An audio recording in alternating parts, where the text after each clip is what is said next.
Bismillahirrahmanirrahim. Assalamualaikum warahmatullahi wabarakatuh. Innal hamdalillah nahmaduhu wa nasta'inuhu wa nastaghfiruh wa na'udzu billahi min shururi anfusina wa min sayyiati a'malina. May yahdihillahu fala mudilla lahu ومن يضلل فلن تجد له وليا مرشدا أشهد أن لا إله إلا الله وحده لا شريك له وأشهد أن محمدا عبده ورسوله لا نبي بعده اللهم صل على سيدنا وحبيبنا وقرة أعيننا محمد وعلى آله وصحبه أجمعين اللهم ارزقنا فهم النبيين وحفظ المرسلين وإلهام الملائكة المقربين برحمتك يا أرحم الراحمين اللهم إنا نسألك علما نافعا وقلبا خاشعا وعملا متقبلا ورزقا حلالا طيبا مباركا ربنا زدنا علما وارزقنا فهمه اللهم أعنا على ذكرك وشكرك وحسن عبادتك اللهم إنا نسألك حسن الخاتمة wa na'udzubika min su'il khatimah taqabbal minna ya karim walhamdulillahi rabbil alamin. Bapak Ibu jamaah Masjid Namira yang dimuliakan Allah Subhanahu wa taala, tentu kita bersyukur kepada Allah karena malam hari ini Allah masih memberikan kita nikmat yang luar biasa. Kita dipilih oleh Allah Subhanahu wa taala untuk bisa hadir dalam majelis yang insya Allah barakah ini. Terlalu banyak baginda Rasul itu menjelaskan kepada kita tentang keutamaan majelis ilmu. Banyak sekali. Bahkan majelis ilmu didaulat oleh baginda Rasul sebagai tempat yang paling dicintai oleh Allah Subhanahu wa taala setelah masjidnya Allah Subhanahu wa taala. Artinya malam ini kita berada di dua tempat yang paling dicintai, yaitu masjid dan majelis ta'lim. Tapi ada satu poin yang tidak banyak sering dibahas oleh para dai, para mubaligh tentang fadilah berada di majelis ta'lim. Tetapi saya pikir satu fadilah ini menjadi satu yang sangat istimewa yang perlu kita pahami bersama. Bahwa dari sekian banyak fadilah berada di majelis taklim, Rasul itu pernah bilang kepada kita semua, kata baginda Rasul, orang kalau sering berada di majelis taklim, kata beliau, dzakarahumullahu fi man indah. Allah akan menyebut nama orang ini, nama jamaah ini di hadapan para penghuni langit ketika dia hadir di majelis taklim. Cuma ini rahmati Allah Subhanahu wa taala. Coba bayangkan bahwa ternyata kita selama ini sering berpikir bahwa orang yang terkenal di antara para penghuni langit adalah Uwais Al-Qarni. Betul? Kita paham itu, kisahnya luar biasa, heroik luar biasa. Tetapi ada juga opsi yang bisa kita ambil ketika Allah menawarkan bahwa orang yang sering berada di majelis taklim, dzakarahumullahu fi man indah, kata baginda Rasul, Allah akan sering menyebut nama orang ini di antara para penghuni langit. Setiap dia hadir, Allah sebut namanya. Maka ketika dia sering hadir, namanya menjadi terkenal di antara para penghuni langit. Hadis ini kemudian ada korelasinya ketika kemudian kita membaca satu hadis panjang tentang alam barzah. Ya, ada hadis panjang sekali. Kata baginda Rasul bahwa kematian itu, naza itu adalah pintunya akhirat. Sehingga orang kalau naza mengalami sakaratul maut, itu oleh Allah Subhanahu wa taala dia ditampakkan kepadanya makhluk yang datang kepadanya, dan Allah tampakkan pula di mana tempatnya.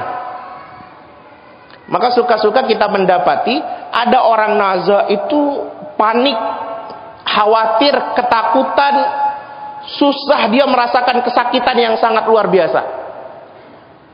Karena dia melihat siapa yang datang, menakutkan atau tidak. Dan dia juga melihat di mana tempatnya. Tetapi kalau kemudian kita menjumpai ada orang yang nazaknya lembut, seperti mudah, seperti tidak merasakan sakit, itu besar kemungkinan dia juga melihat makhluk yang datang kepadanya ketika nazak itu adalah makhluk yang sama sekali tidak menakutkan, dan dia juga melihat di mana tempatnya. Kalau dia melihat tempatnya di surga, maka dia merasakan kenikmatan yang luar biasa, sehingga kenikmatan itu jauh lebih besar dibandingkan rasa sakit nazaknya. Paham ya? Jadi kalau kita nazak dan Allah kemudian datangkan kepada kita makhluk yang mau mencabut nyawa kita itu, kalau makhluknya tidak menakutkan, itu menambah rasa bahagia kita. Ditambah lagi kemudian Allah menampakkan tempat kita di surga. Itu kenikmatan luar biasa, saking dari besarnya kenikmatan itu sampai mengalahkan rasa sakit nazaknya. Maka kita menjumpai orang nazak seperti tidak merasakan sakit. Karena apa? Dia fokus pada kenikmatan, sehingga kenikmatan itu mengalahkan rasa sakitnya. Sama Pak, kalau kemudian kita dulu kecil itu kita sering mabuk kalau naik mobil. Naik mobil muntah, naik mobil muntah. Giliran besar kita kemudian diminta untuk suruh nyetir mobil. Dia kalau sudah nyetir mobil, saya yakin tidak bakalan mabuk. Orang tuh kalau sering mabuk naik mobil, sering muntahan kalau naik mobil, suruh nyetir mobil, tidak bakalan mabuk dia. Kenapa? Karena dia fokus pada nyetirnya. Dia tidak sempat memikirkan rasa sakit di perutnya atau rasa mules di perutnya. Sehingga rasa mules, rasa tidak nyaman di perutnya itu dikalahkan dengan rasa fokusnya. Sama nazak juga begitu. Nah, jemaah yang dirahmati Allah Subhanahu wa taala. Nah, dalam hadis panjang itu, saya singkat saja karena ini pengantar. Baginda Rasul mengatakan setiap orang yang meninggal, kemudian dia dikubur di dalam liang lahatnya, ditinggal dia oleh pengantarnya, dikubur sendirian, malaikat turun kepadanya. Kemudian malaikat mencabut ruhnya, dinaikkan ke atas. Itu kalau kemudian yang meninggal adalah orang baik, sepanjang ditarik ke atas, dinaikkan ruhnya, itu sepanjang itu makhluk-makhluk yang lain, ya, makhluk-makhluk yang lain itu mencium bau misik dari arwahnya, dan makhluk-makhluk yang lain ikut berbahagia dengan melihat orang ini. Tapi kalau yang diambil itu adalah orang yang buruk, penuh dengan dosa, bahkan tidak beriman, itu bau yang kemudian dia tinggalkan, bekas baunya itu sampai ditarik ke atas langit, itu adalah bau busuk bangkai. Mungkin kita tidak mencium itu, tapi makhluk-makhluk yang lain menciumnya. Nah, jemaah yang dirahmati Allah, dia dinaikkan ke atas langit. Kalau orang ini kemudian sering berada di majelis taklim, tuh langit punya pintunya. Setiap langit ada pintunya. Diketok sama malaikat. Pintu pertama diketok. Kemudian malaikat penjaga pintu langit pertama mengatakan, "Man anta?" Siapa kamu? Disebut malaikat. Saya malaikat ini, malaikat ini. Kemudian ditanya, "Siapa yang bersamamu?" Itu malaikat bilang, "Fulan bin Fulan." Itu malaikat yang menjaga pintu langit pertama. Oh, Fulan bin Fulan. Namanya sering disebut. Kenal malaikat itu, dipersilahkan dia. Terus begitu, ke langit kedua juga begitu, langit ketiga juga begitu, langit keempat sampai langit ketujuh. Sehingga kemudian nanti dia dikembalikan ke liang lahatnya, kemudian dikasih teman, yaitu amal salihnya. Jadi jemaah yang dirahmati Allah, ini penting saya sampaikan, karena orang yang sering berada di majelis taklim itu namanya terkenal di arsy Allah Subhanahu wa taala. Namanya terkenal di tengah para penghuni langit, yang kelak kalau dia meninggal, malaikat sudah sering mendengar namanya, sehingga malaikat mempersilahkan dia terus dari langit 1, langit 2, terus begitu. Maka bersyukur kita sampai hari ini oleh Allah diberikan hati yang masih mau hadir di majelis taklim. Karena punya hati yang masih mau hadir di majelis taklim, itu rizki yang luar biasa dari Allah Subhanahu wa taala. Cuma yang dirahmati Allah Subhanahu wa taala, tema kita malam ini adalah tentang ketika cinta diuji. Ini bukan tema soal percintaan romantis, tidak. Bukan. Dan saya juga bersyukur ternyata tidak banyak yang jomblo yang datang. Karena saya khawatir kemudian dia mengira bahwa ini urusan cinta romantis. Enggak. Saya mengambil tema ini karena secara fitrah kita sebagai manusia punya cinta. Kita cinta pada istri kita. Kita cinta pada anak kita. Kita cinta pada kedua orang tua kita. Kita cinta pada harta yang kita miliki. Kita cinta kepada dunia yang kita kelola. Dan cinta-cinta yang lain. Bahkan kita cinta dengan mobil kita. Kita cinta dengan rumah kita. Dan lain sebagainya. Nah, cuma jemaah yang dirahmati Allah, ada satu inspirasi yang sangat luar biasa yang akan kita pelajari dari Nabiullah Ibrahim alaihissalam. Nabiullah Ibrahim alaihissalam itu adalah orang yang sangat cinta kepada istrinya, Bunda Hajar dan Bunda Sarah. Dan beliau betul-betul cinta sekali kepada putra pertamanya. Sebelum lahirnya Ishak, beliau adalah orang yang paling betul-betul cinta kepada Ismail alaihissalam. Cintanya memuncak, mengalahkan segalanya, luar biasa. Kenapa cintanya luar biasa kepada Ismail? Karena memang Ismail diharapkan puluhan tahun lamanya kehadirannya.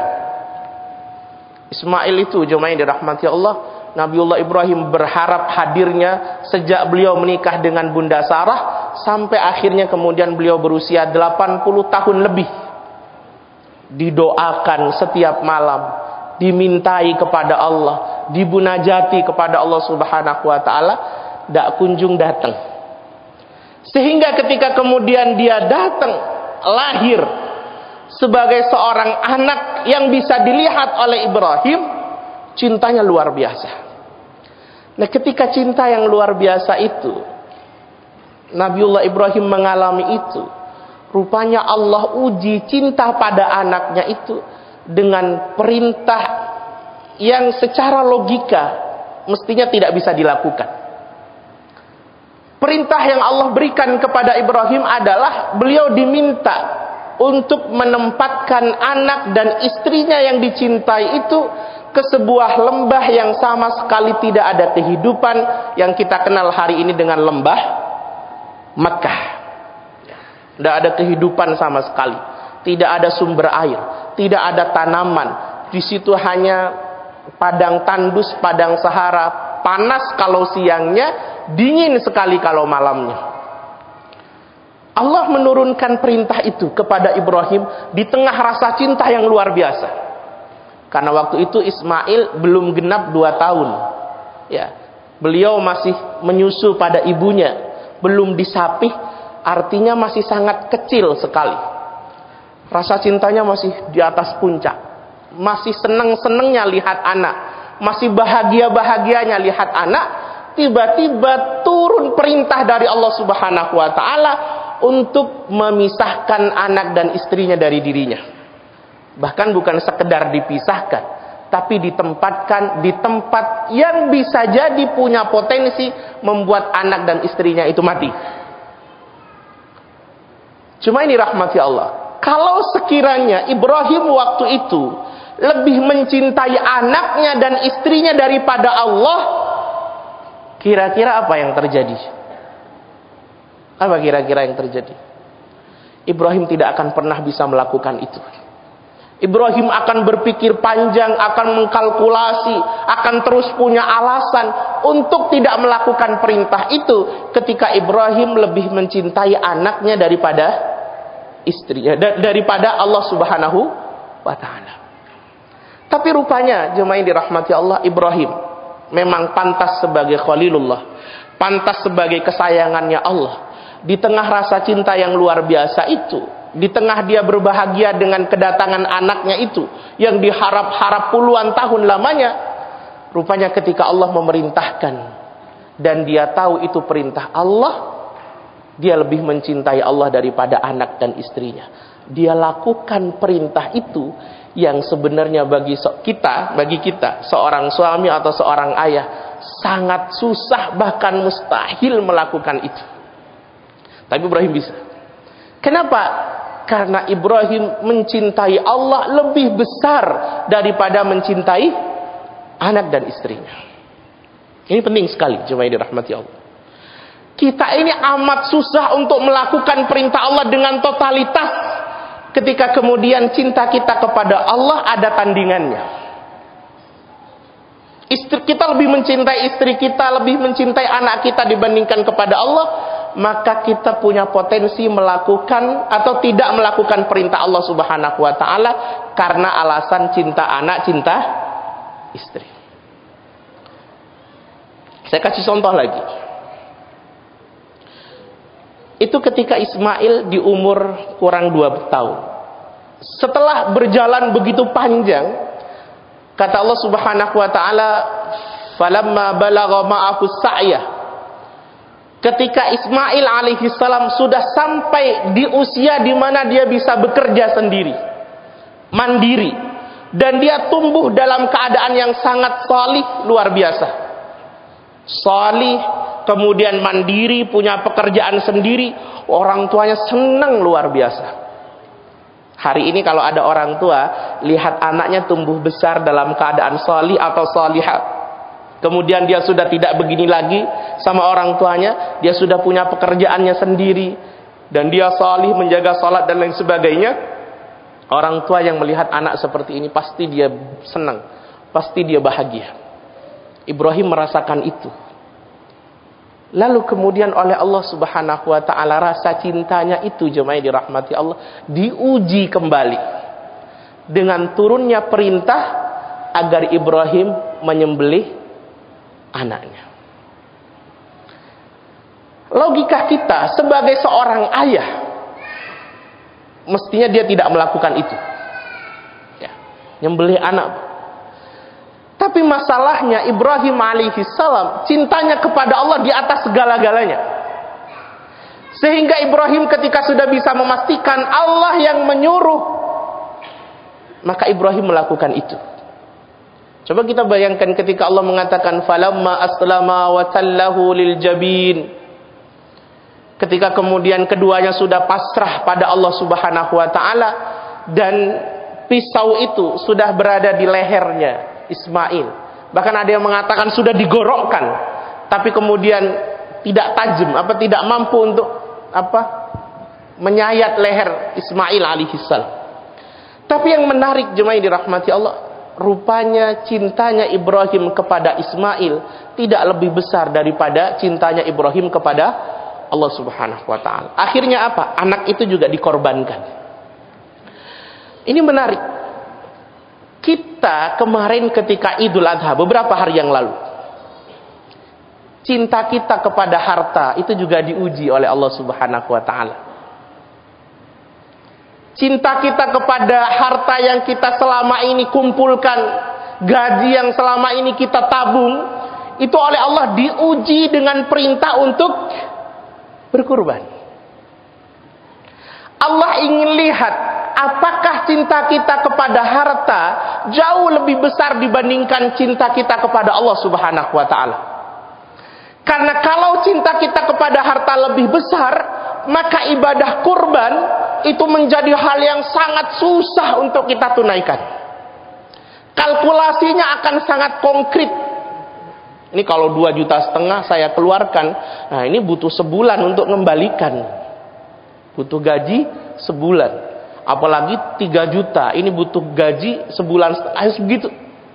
Kenapa? Cinta kita kepada harta jauh lebih besar dibandingkan cinta kita kepada Allah Subhanahu wa taala. Maka saat itu cinta kita kepada harta diuji. Benar tak kira-kira hamba ini lebih mencintai aku atau lebih mencintai hartanya? Maka jemaah yang dirahmati Allah Subhanahu wa taala, kalau kemudian kemarin tiba-tiba Allah karuniakan kepada kita, cinta kita kepada Allah lebih besar, sehingga kita tidak terlalu perhitungan untuk berkurban, menyembelih kurban, maka bersyukur pada Allah Subhanahu wa taala. Allah akan ganti dengan yang lebih baik. Tapi kalau kemudian kemarin kita lalai, sudah mampu, dikasih oleh Allah kesempatan, gajinya bahkan luar biasa besar, tapi kemudian disuruh mengeluarkan hanya seekor kambing sebagai satu bukti bahwa kita lebih mencintai Allah daripada harta kita, kita masih susah. Maka perlu kita evaluasi diri. Jangan-jangan hati kita ini masih dipenuhi dengan cinta pada harta. Maka kemudian ancaman baginda Rasul luar biasa. Man wajada sa'atan falam yudhahi fala yaqrabanna musallana. Kalau kemudian orang ada kemampuan, kita ada kemampuan, ada tabungan, ada kemampuan, ada kelapangan untuk bisa berkurban tapi tidak mau berkurban, maka kata baginda Rasul, fala yaqrabanna musallana, maka jangan sekali-kali engkau mendekati tempat sholat kami. Tuh, Pak. Ada yang mengatakan bahwa jangan mendekati tempat sholat itu, suruh jangan sholat Idul Adha. Ada yang begitu. Jadi jemaah yang dirahmati Allah Subhanahu wa taala, cinta kita pada harta diuji saat itu. Maka bersyukurlah kalau kemudian kita bisa membuktikan bahwa cinta kita kepada Allah jauh lebih besar dibandingkan cinta pada harta. Baginda Rasul pernah suatu waktu diuji cintanya oleh Allah Subhanahu wa taala. Waktu itu tahun ke-6 dari Hijriah, tahun ke-6 Hijriah, baginda Rasul berangkat dari Madinah bersama 2.000 para sahabat waktu itu hendak melaksanakan ibadah umrah.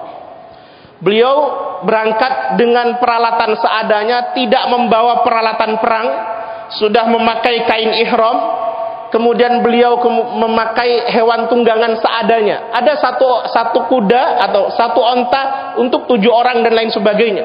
Artinya waktu itu para sahabat berjalan dari Madinah ke Mekah itu lebih banyak jalan kakinya dibandingkan naik untanya. Tapi kemudian Allah takdirkan sampai di Hudaybiyah mereka tidak boleh masuk. Semua 2.000 tidak boleh masuk. Semua orang kebingungan. Mereka sudah pakai ihram, mereka kemudian sudah susah payah perjalanan dari Madinah ke Mekah. Kalau hari ini bisa 4-5 jam. Bahkan kalau pakai kereta cepat, sebentar aja. Tidak kerasa. Dulu di zaman baginda Rasul, itu rutenya dari Madinah menuju Hudaybiyah, itu perlu waktu 6-7 hari. Kalau jalan kaki. 6-7 hari, Pak. Dan medannya kayak seperti itu. Padang Sahara, panas kalau siang, malam dingin luar biasa. Sampai di Hudaybiyah gak boleh masuk. Di situ kemudian terjadi lobi-lobi yang luar biasa hingga tercetuslah di situ apa yang disebut dengan perjanjian Hudaybiyah. Poinnya kita sudah paham semua. 1, gencatan senjata 10 tahun. Yang kedua, orang mukmin waktu itu dari Madinah nggak boleh masuk Mekah tahun itu, dan mereka tidak boleh melaksanakan umroh tahun itu. Mereka boleh melaksanakan umroh tahun depan. Kebayang, Pak? Bahasa kita sudah bayar duit tuh hajinya, nyampe di sana tidak boleh masuk Arafah, Pak. Wah, itu mikir luar biasa. Apalagi hajinya sudah ratusan juta dia bayar, tiba-tiba waktu wukufnya nggak boleh masuk Arafah. Ini beliau sudah dari Madinah perjalanan kaki sudah luar biasa capek, tiba-tiba Hudaybiyah, sampai Hudaybiyah nggak boleh masuk. Bahkan mereka melarang. Perjanjiannya nggak boleh masuk tahun itu, boleh masuk tahun depan. Capeknya ya tahun itu sebenarnya, tapi mereka kemudian membuat perjanjian seperti itu. Kemudian poin ketiga, kalau ada orang kalau ada orang Mekah datang ke Madinah untuk masuk Islam, maka dia harus izin walinya. Kalau walinya gak ngizinkan dia masuk Islam, gak boleh masuk Islam, gak boleh diterima sama baginda Rasul. Sebaliknya, kalau ada orang Madinah, orang beriman, kaum muslimin, para sahabat datang ke Mekah untuk murtad, maka tidak perlu izin walinya. Adil apa enggak? Tidak adil. Tapi coba bayangkan, waktu itu baginda Rasul ketika poin itu kemudian dicatat oleh Ali bin Abi Thalib, kata baginda Rasul, catat Ali. Ali waktu itu bilang kepada para sahabat, aku sebenarnya pengen merobek tulisan itu atau kertas perjanjian itu. Kalau nggak sungkan sama baginda Rasul, kurobek itu. Semua para sahabat waktu itu kecewa. Bahkan ketika kemudian baginda Rasul menandatangani perjanjian yang penuh dengan ketidakadilan itu, para sahabat semua kecewa. Hanya Abu Bakar saja dan istri beliau yang tidak kecewa. Semua 2000 itu semua menyayangkan Rasulullah menandatangani perjanjian Hudaybiyah. Umar, jemaah yang dirahmati Allah, waktu itu saking dari keselnya, saking dari jengkelnya, Umar sampai masuk ke tendanya baginda Rasul kemudian bertanya, ya Rasulullah, alasna alal haq. Ya Rasul, bukankah kita ini berada pada kebenaran? Kata baginda Rasul, bala ya Umar, tentu wahai Umar, kita berada di atas kebenaran. Lantas kenapa kita mau diinjak-injak oleh mereka ya Rasulullah? Cuma ini dirahmati Allah, waktu itu kalimat baginda Rasul menarik. Kata beliau, ana Abdullah wa ana Rasulullah. Aku wahai Umar, aku adalah hambanya Allah dan aku adalah utusan Allah. Tidak mungkin aku menandatangani perjanjian itu kalau aku tidak disuruh Allah Subhanahu wa ta'ala. Karena aku tidak mau mengkhianati Allah Subhanahu wa ta'ala, aku tandatangani perjanjian yang penuh dengan ketidakadilan itu.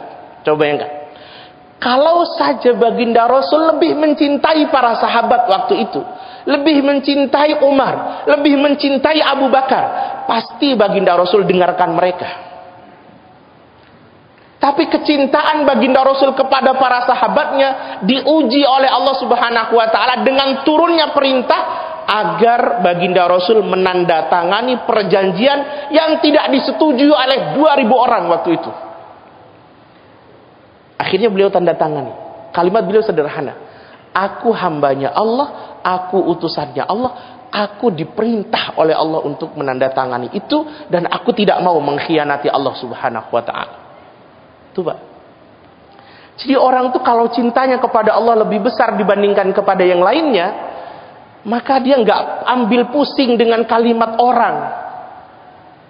Kita nih capek, banyak kecewanya, sering kadang kemudian tidak siap dengan kalimat orang, karena kita jauh lebih mencintai dia dibandingkan Allah Subhanahu wa ta'ala.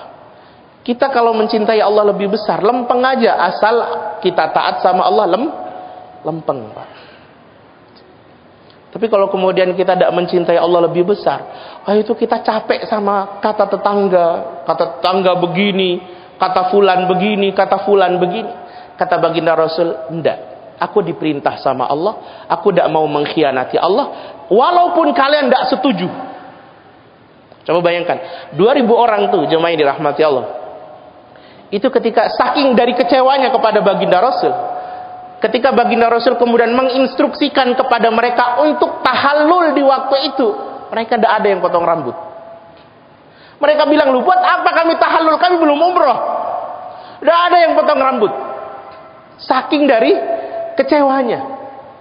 Sampai kemudian istri baginda Rasul mengatakan kepada baginda Rasul, ya Rasulullah, engkau yang duluan tahallul, kemudian kau potong unta. Maka ketika beliau kemudian bertahallul dan potong unta, maka semua bertahallul. Coba saking dari kecewanya para sahabat. Coba bayangkan, para sahabat kecewa kepada baginda Rasul hanya gara-gara baginda Rasul tanda tangan MOU perjanjian Hudaybiyah itu. Yang itu diperintah oleh Allah Subhanahu wa ta'ala. Efeknya apa? Kalau kita baca sirah, kita akan mendapati kalimatnya Imam Ibnu Abbas. Kata Imam Ibnu Abbas, antum ta'udduna bi anna nasra fatha Makkah. Kalian mengira bahwa kemenangan sejati yang dialami oleh kaum muslimin waktu itu adalah ketika kaum muslimin bisa menaklukkan kota Mekah. Wa nahnu na'uddu bi anna nasra atau bi anna al-fatha sulhu Hudaybiyah. Tapi bagi kami kemenangan yang sejati adalah ketika baginda Rasul menandatangani perjanjian Hudaybiyah. Karena rupanya Fathu Mekah itu tidak akan pernah terjadi kalau tidak ada perjanjian Hudaybiyah.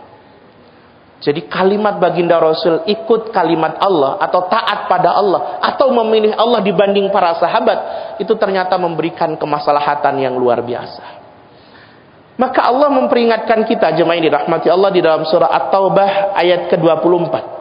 Kata Allah, "Qul," katakan Muhammad, "in kana aba'ukum," kalau kemudian kalian menjadikan ayah-ayah kalian atau orang tua kalian, wa abna'ukum, dan anak-anak kalian, wa ikhwanukum, dan saudara-saudara kalian, wa azwajukum, dan istri-istri kalian, wa ashiratukum, dan keluarga kalian, wa amwalun iktaraftumuha, dan harta yang kalian ikhtiari dan kalian cari itu, wa tijaratun takhsawna kasadaha, dan perniagaan atau bisnis yang kalian takut ruginya, wa masakinu tardawnaha, dan rumah yang kalian senangi dan kalian bahagiakan itu, ahabba ilaikum minallahi wa rasulihi wa jihadin fi sabili, lebih kalian cintai daripada Allah, Rasulnya, dan jihad di jalan Allah.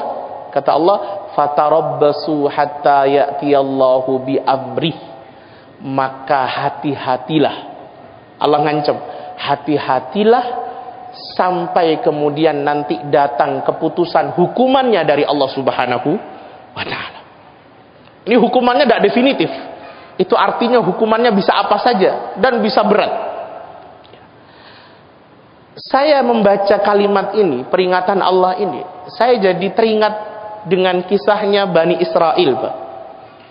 Kalau kita membaca sirah Bani Israel, jemaah yang dirahmati Allah Subhanahu wa ta'ala, kita akan mendapati bahwa ketika Bani Israel dibawa oleh Musa dari Mesir, mereka eksodus keluar dari Mesir, lari dari Fir'aun, kemudian mereka selamat dari Fir'aun di Laut Merah, kemudian mereka berjalan lagi menuju Palestina.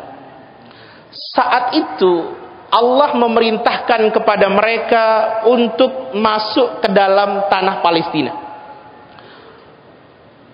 Allah mengatakan kepada mereka, ya qaumi dukhulul ardal muqaddasata allati kataballahu lakum wa la tartaddu ala adbarikum fatanqalibu khasirin. Kata Musa, wahai kaumku, kalian diminta masuk ke Palestina. Karena tanah Palestina adalah tanah yang tertulis untuk kalian, yang dijanjikan kepada kalian.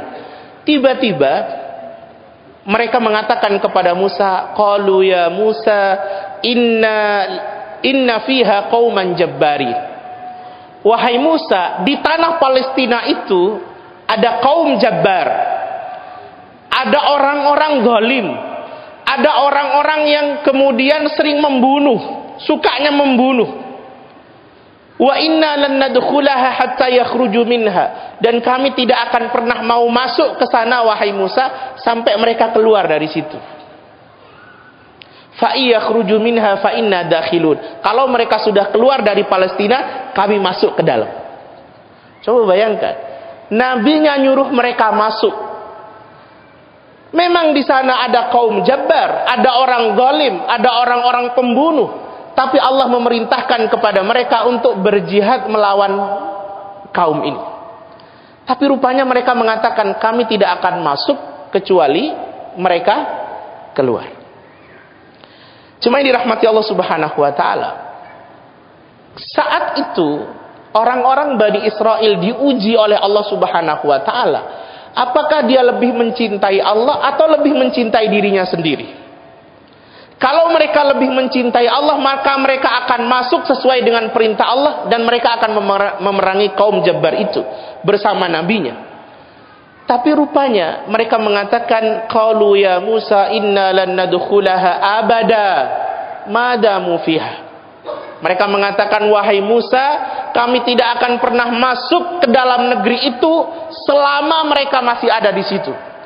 Fadhhab anta wa rabbuk faqatila inna hahuna qaidun. Maka pergilah engkau bersama Tuhan. Kurang ajar mereka ini, Pak. Mereka tidak mau berjihad, Yang disuruh perang siapa? Musa sama Tuhannya.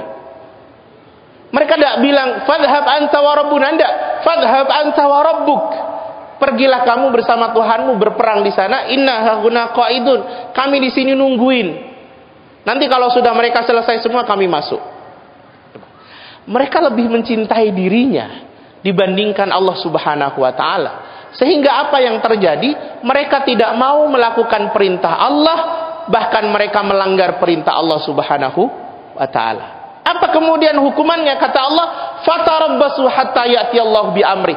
Tunggu saja hukuman saya sampai kemudian Allah memutuskan. Apa terjadi yang akhirnya kemudian Allah putuskan kepada mereka?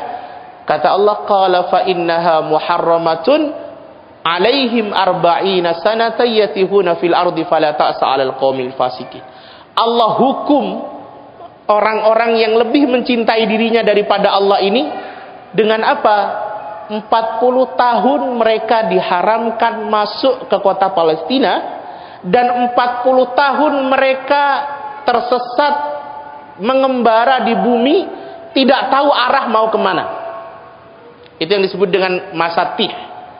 Jadi mereka itu selama 40 tahun, jemaah yang dirahmati Allah, mereka pengennya keluar dari padang Sahara, tapi mereka berjalan sepanjang tahun nyampe di tempat yang sama. Bahasa saya, ini saya dari Masjid Namira, pengennya saya ke Surabaya. Saya sudah jalan berhari-hari, nyampainya ke Masjid Namira lagi. Terus begitu, 40 tahun mereka kebingungan. Mereka kebingungan, tidak tahu mau kemana, tidak ada celah untuk kemudian mereka mendapatkan tujuannya. Akhirnya apa yang terjadi? 40 tahun itu terus dalam kebingungan. Nah, ini yang perlu saya garis bawahi. Orang yang terbiasa lebih mencintai orang lain dibandingkan Allah, biasanya akan sering kebingungan. Akan sering kebingungan. Potensi untuk dia kemudian kebingungan sebagaimana Bani Israel itu akan terjadi.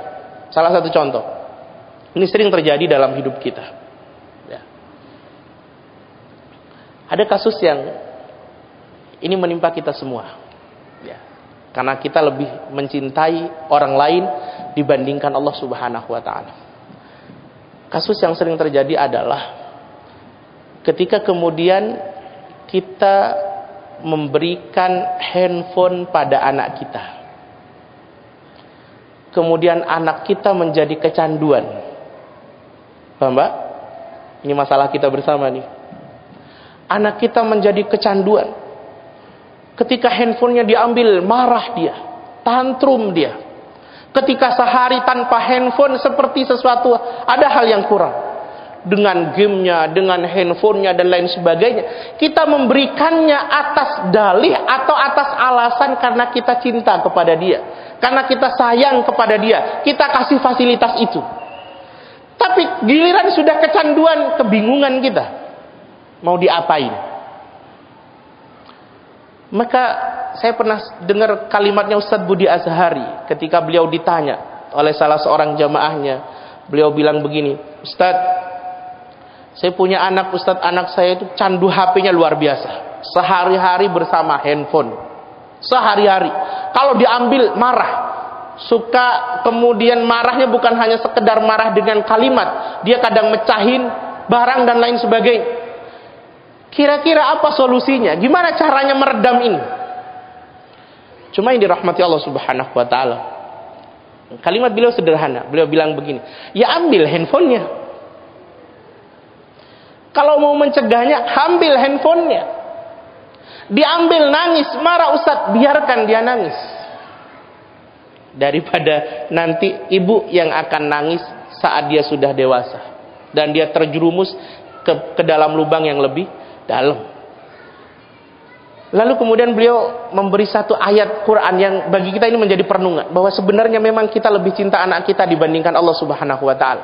Beliau bilang begini, wala tu'tus sufaha'a amwalakum. Kalimatnya. Dan janganlah engkau memberikan hartamu yang berharga kepada orang-orang yang belum matang pikirannya. Hari ini kita menjumpai anak usia 1,5 tahun sudah paham handphone, sudah pegang handphone, sudah joget-joget di depan handphone. Anak usia 2 tahun, 3 tahun, tambah parah, dan lain sebagainya. Padahal Quran mengatakan, wala tu'tus sufaha'a amwalakum, dan janganlah kalian memberikan harta berharga kalian kepada orang-orang yang belum matang pikirannya. Itu perintah Allah Subhanahu wa taala. Paham, Mbak? Itu perintah Allah Subhanahu wa taala. Artinya, ketika kita kemudian memberikan itu, apalagi sampai ditamlikkan, tahu ditamlikkan? Dibelikan memang untuk dia. Dikasih dia. Kalau dipinjemi dari ibunya, dari bapaknya, itu bukan ditamlikkan. Dia pinjem aja. Sejam, 2 jam katakanlah, atau setengah jam. Tapi kalau dia dibelikan dan dikasihkan, itu berarti dia adalah pemilik dari handphone itu. Dia pemilik dari harta itu. Kata beliau, ini akan berbahaya. Karena kita tidak melaksanakan perintah Allah Subhanahu wa taala. Kata Allah, wala tu'tus sufaha'a amwalakum. Jangan kau berikan harta berhargamu kepada orang yang belum matang pikirannya. Karena ini akan berbahaya. Orang itu kalau belum matang pikirannya, belum tahu mana yang baik, mana yang buruk, belum akil dia, belum bisa berpikir mana yang boleh saya tonton, mana yang tidak boleh saya tonton, mana yang boleh saya akses, mana yang tidak boleh saya akses, maka itu akan sangat berbahaya bagi dia. Dan kejadian ketika anak umur 4 tahun, umur 5 tahun, tiba-tiba kemudian dengan handphonenya jauh lebih lama dibandingkan berinteraksi dengan kedua orang tuanya. Bahkan berdialog dengan ayah ibunya saja, moh Pak, di kamar terus. Yang dilakukan adalah main game dengan handphonenya. Bingung orang tuanya, ya kan? Bingung. Kebingungan kita kenapa? Karena kita jauh lebih mencintai anak kita dibandingkan Allah Subhanahu wa taala. Kita melanggar perintah Allah, kalimatnya wala tu'tus sufaha'a amwalakum. Jangan kau berikan harta berharga kalian kepada orang-orang yang belum matang akalnya. Belum bisa kemudian memisahkan antara yang baik dengan yang buruk. Kan anak kita belum bisa itu, Pak. Mereka bisa mengakses apa saja.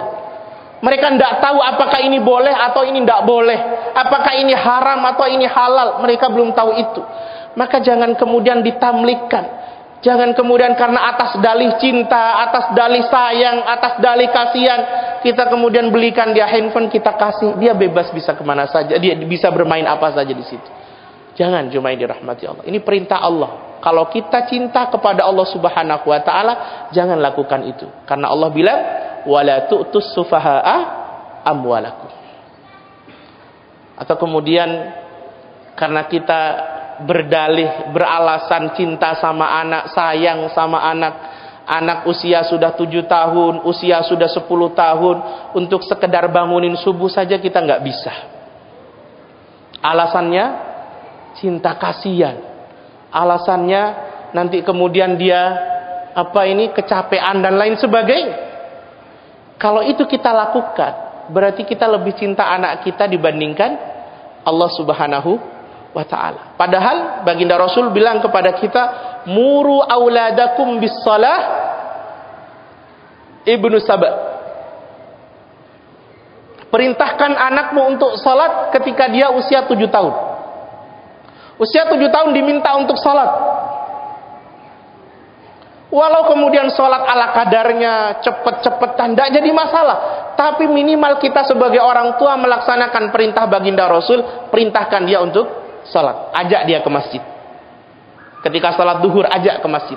Ketika kemudian dia di rumah waktu duhur, sudah azan, ajak dia ke masjid. Fadribuhu fi bani Ashar. Dan pukullah dia ketika dia kemudian sudah usia 10 tahun. Orang tua ada yang tidak tega mukul anaknya gara-gara dia kemudian sayang, cinta, padahal usianya sudah 10 tahun dan dia belum sholat. Itu berarti kita lebih cinta anak dibandingkan Allah Subhanahu wa ta'ala. Itu cuma yang dirahmati Allah. Jadi cara mengukur apakah cinta kita kepada orang lebih besar dibandingkan cinta kepada Allah adalah ketika kemudian kita tidak melakukan perintah Allah hanya karena kita punya alasan cinta atau kasihan kepada orang itu.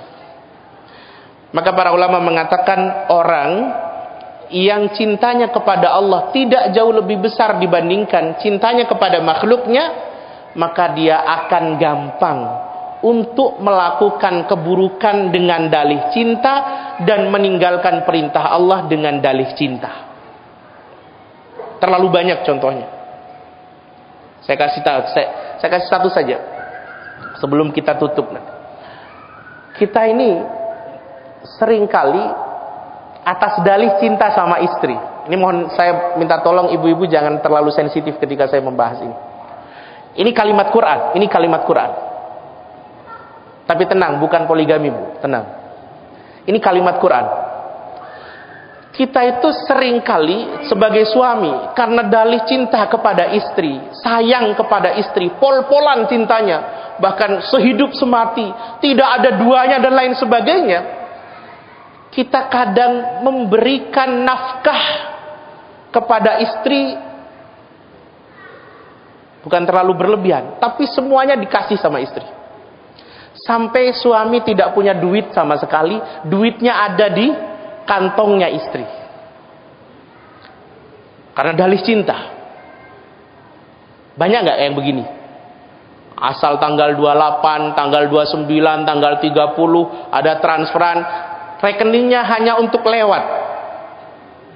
Finishingnya ada di bendahara keluarga, istri. Semua ditransfer. Dia nggak punya apa-apa di tangannya, nggak ada di kantongnya, walau seripis nggak ada. Sehingga apa yang terjadi? Setiap dia ada kebutuhan selalu begini sama istrinya, Dek minta duit. Kalau suami begini sama istri, pertanyaan saya, siapa pemimpinnya di keluarga itu? Hah? Istri. Siapa yang paling punya otoritas di keluarga itu? Istri.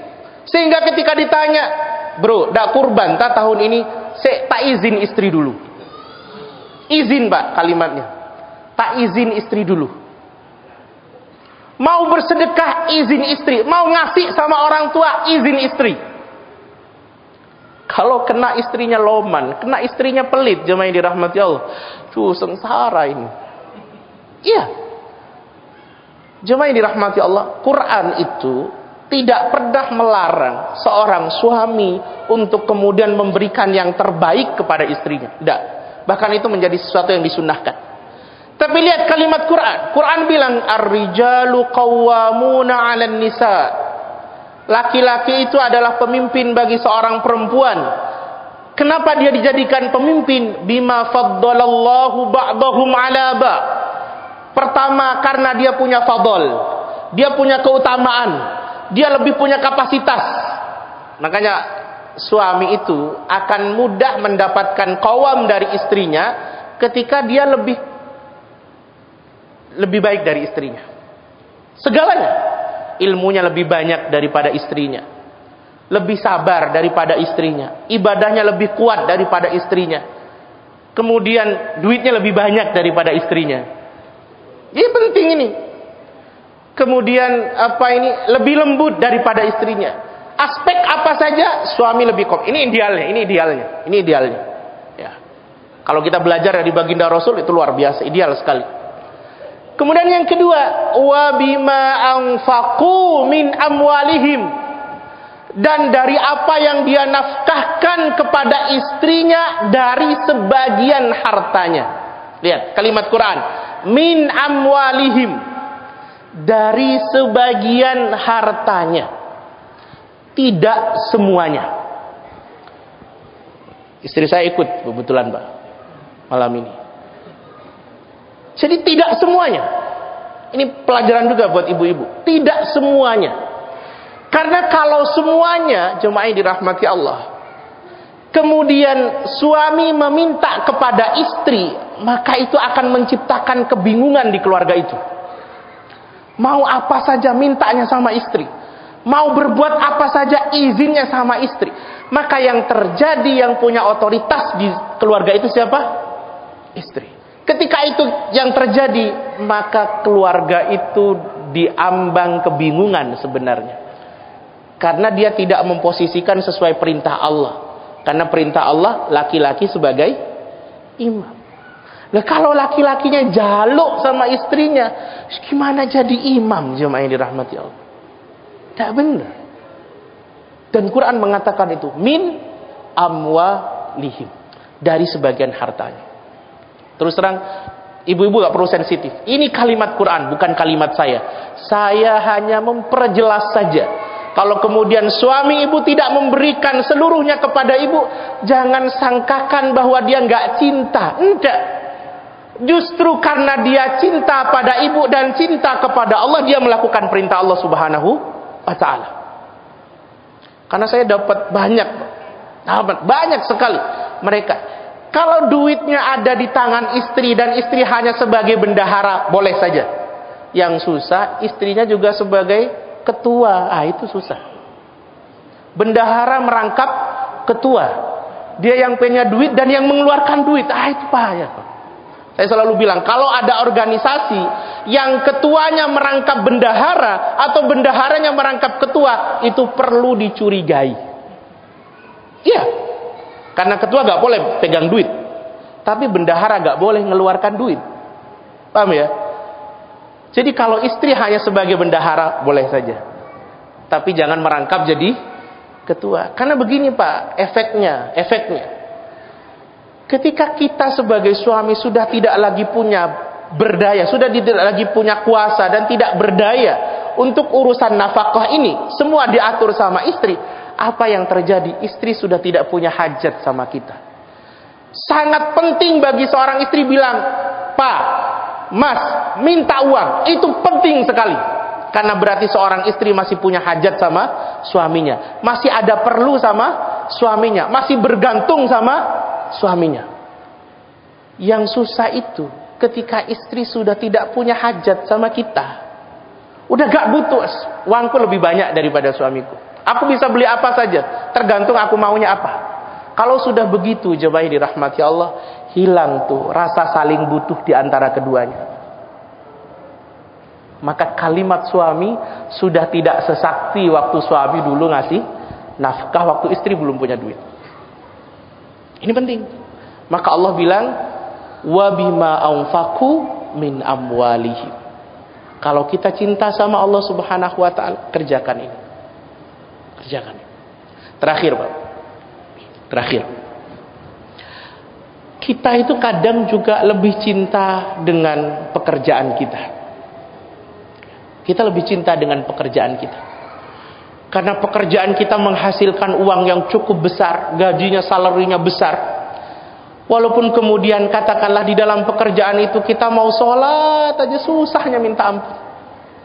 Kadang ada perusahaan yang tidak memperbolehkan sholat Jumat kepada karyawan.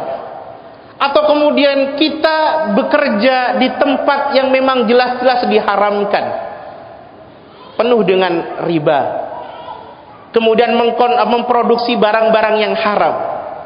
Sebenarnya kita sedang diuji. Apakah kecintaan kita kepada harta atau kepada pekerjaan itu jauh lebih besar dibandingkan cinta kita kepada Allah Subhanahu wa ta'ala.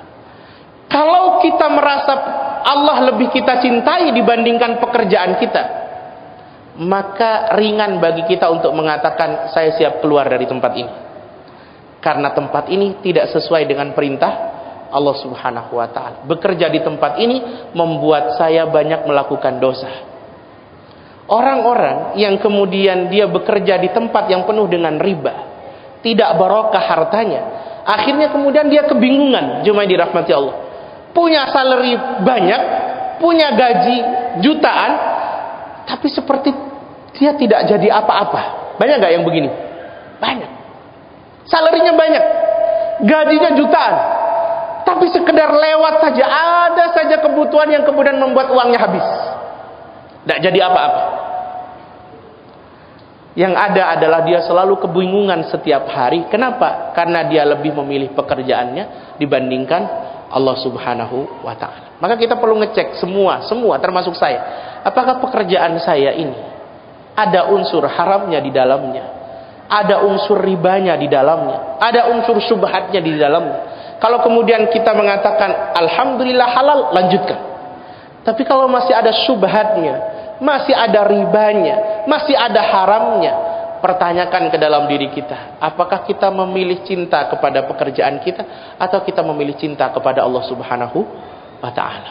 Ada banyak ikhwah, teman-teman kami, yang dulunya dia bekerja di tempat riba, yang kemudian ketika dia mendapatkan tausiah, nasihat, dia kemudian memilih untuk hijrah, memilih untuk keluar dari tempat pekerjaannya. Awalnya jemaah yang dirahmati Allah, orang-orang begini memang Allah uji.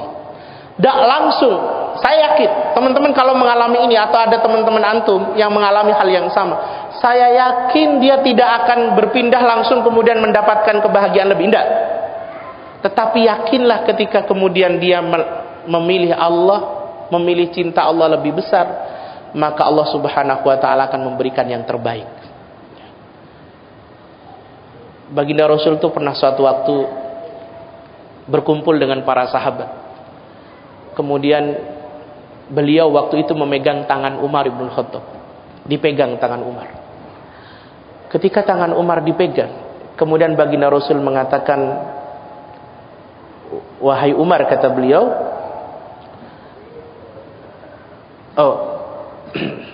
kata Umar kepada baginda Rasul waktu itu, demi Allah, wahai baginda Rasul, engkau adalah orang yang paling aku cintai di dunia ini, melebihi segalanya, tetapi tidak melebihi diriku sendiri. Aku mencintai engkau melebihi segalanya, tapi tidak melebihi diriku sendiri. Jadi Umar lebih mencintai dirinya dibandingkan baginda Rasul. Tapi dibandingkan dengan segala yang ada di dunia ini, baginda Rasul lebih dicintai. Tapi bagi dirinya, dengan dirinya, lebih dicintai diri Umar dibandingkan baginda Rasul. Maka waktu itu jemaah yang dirahmati Allah Subhanahu wa ta'ala, Rasul bilang kepada Umar, la yu'minu ahadukum hatta akuna ahabbu ilaihi min nafsihi. Tidaklah beriman seseorang di antara kalian sampai aku lebih dicintai dibandingkan dirinya sendiri. Aku lebih dicintai dibandingkan dirinya sendiri. Termasuk engkau wahai Umar. La yu'minu ahadukum hatta akuna ahabbu ilaihi min nafsihi. Tidaklah beriman seseorang sampai dia mencintaiku lebih dari segalanya termasuk dirinya. Maka waktu itu Umar langsung meralat kalimatnya dengan mengatakan, fal'an ya Rasulullah, wallah, aku lebih mencintai dirimu daripada diriku sendiri. Maka kemudian baginda Rasul mengatakan, fal'an ya Umar, fal'an ya Umar. Sekarang sudah benar wahai Umar, sekarang sudah benar. Jadi cuma ini dirahmati Allah. Kenapa cinta kepada Allah ini harus lebih besar dibandingkan cinta kepada yang lain? Karena begini, kalau cinta kepada Allah lebih kecil dibandingkan kepada yang lain, maka kita akan mengorbankan Allah untuk yang lain. Paham ya? Maka kita akan mengorbankan Allah untuk yang lain. Contoh, kalau cinta kepada Allah jauh lebih kecil, jauh lebih rendah dibandingkan cinta kepada anak, kita akan mengorbankan Allah untuk anak kita. Kalau cinta kepada Allah lebih rendah dibandingkan cinta pada istri kita, kita akan mengorbankan Allah demi istri kita. Begitu. Dan seterusnya. Kalau cinta pada Allah lebih rendah dibandingkan pada harta kita, kita akan mengorbankan Allah demi harta kita. Artinya, kita akan punya potensi berbuat dosa, mengesampingkan Allah, mengkhianati Allah, hanya untuk mendapatkan cinta kita yang lain. Maka jemaah dirahmati Allah Subhanahu wa ta'ala, ingat kalimat Allah, qul in kana aba'ukum wa abna'ukum wa ikhwanukum wa ashiratukum.